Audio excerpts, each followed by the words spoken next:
పశ్చిమ గోదావరి జిల్లా తాడేపల్లిగూడెం పేద పిల్లల బ్రతుకులు అంటే అంత అలుసా, ఎవరు అడగరు అని ధైర్యమా?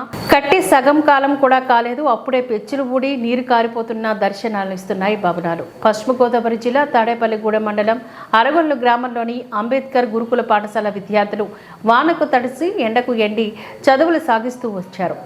అయితే గత సంవత్సరం విద్యార్థులు పడుతున్న బాధను చూసిన ప్రభుత్వం నూతన భవనాలను నిర్మించింది.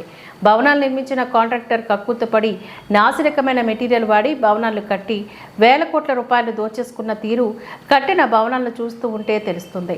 భవనాలు కట్టి సంవత్సరమైనా గడవక ముందే పెచ్చులు ఊడటం, స్లాబ్ నుంచి నీరు కారడం, రంగులు వెలిసిపోవడం వంటివి చూస్తూ ఉంటే ఆశ్చర్యం కలుగుతుంది. పేద పిల్లలు చదువుతున్నారని, ఎవరు ఏమీ అడిగరని ధైర్యంతోనే నాసిరకమైన భవనాలు కట్టినట్లుగా పలువురు ఆరోపిస్తున్నారు. పెచ్చులూడి పిల్లలపై పడి ప్రాణాలు పోకముందే కట్టిన భవనాలు సరిచేయాలి అని తెలుపుతున్నారు.